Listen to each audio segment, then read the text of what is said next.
ठीक है बच्चों। तो जाफ़र जो था वो हर लिहाज से हारून का दायां बाजू बना हुआ था। एक दफ़ा उसने उसको मिस्र की वलायत जो थी वो दे दी, यानी गवर्नर बना के मिस्र भेज दिया। कुछ दिन ही वहाँ पे वो रुका तो पीछे से हारून की हालत बुरी हो गई और उसकी जुदाई को बिल्कुल बर्दाश्त ना कर सका और उसे वापस बुला लिया।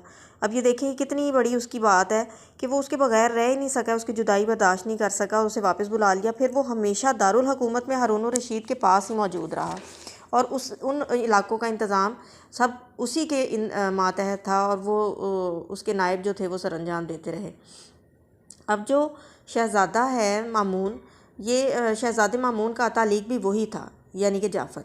हारून की ख्वाहिश थी कि मनसब और वजारत जाफ़र के सुपुर्द किया जाए, लेकिन याहिया और फ़ज़ल की दिल शिकनी भी उसको मकसूद ना थी, क्योंकि देखिए ना जाफ़र उसका बहुत ही बेहतरीन दोस्त था।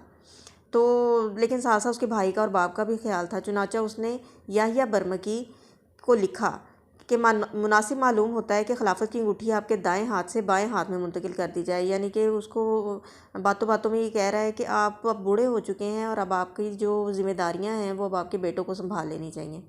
याहिया इस इशारे को फ़ौरन समझ गया और वजारत का मनसब जाफ़र की तहवील में दे दिया, कि उसे क्या एतराज़ हो सकता था, वो उसका बेटा था।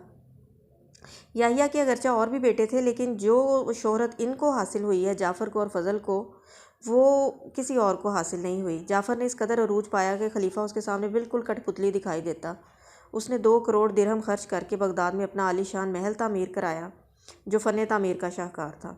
अब यहाँ पे जाफ़र के और हारून के ताल्लुकात लिखे हुए हैं कि इंतहाई ज़्यादा अच्छे थे। और इसमें अब अगर आप ये दौर देखते हैं तो आपको बिल्कुल अंदाज़ा नहीं होता कि कभी एक ऐसा वक्त भी आएगा कि हारून इसी जाफ़र की जो लाश है वो 3 साल तक दरियाए दजला के किनारे लटकाए रखेगा।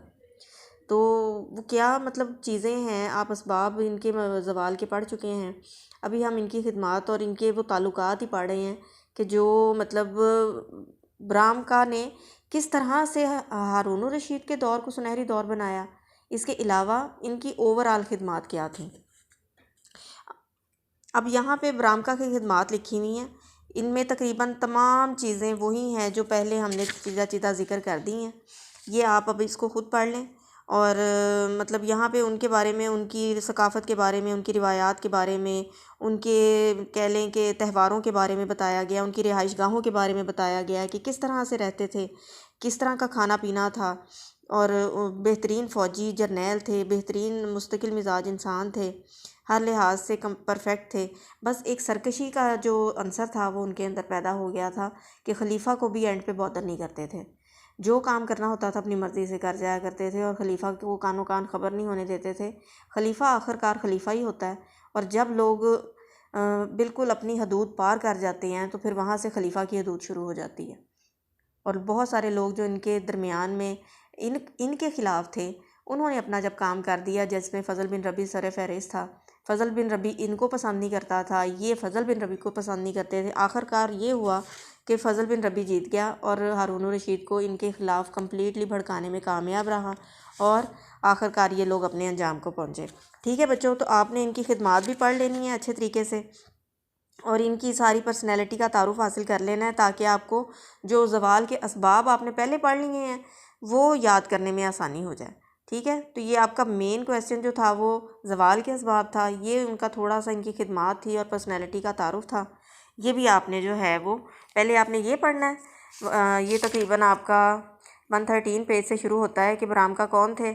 आतिशकदा नौबहार एक मंदिर था जहाँ पर आग की पूजा की जाती थी, वहाँ के मतवलियों का लक़ब था बरमक, वहाँ से ये नाम निकला था।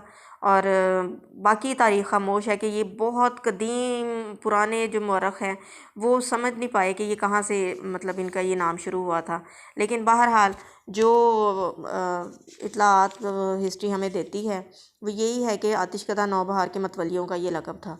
तो ये इनका थोड़ा सा तारुफ है। और उसके बाद ख़ानदान ब्राह्मका ने अब्दुल्ला सिफ़ा के दौर से वज़ारत शुरू की और हारून रशीद के दौर तक तकरीबन 60-70 साल बनते हैं। बेतहाशा खिदमत इनकी हैं और इन्हीं की काविशों और कोशिशों की वजह से जो है वो हारून के दौर को अब्बासियों का सुनहरी ज़माना कहा जाता है।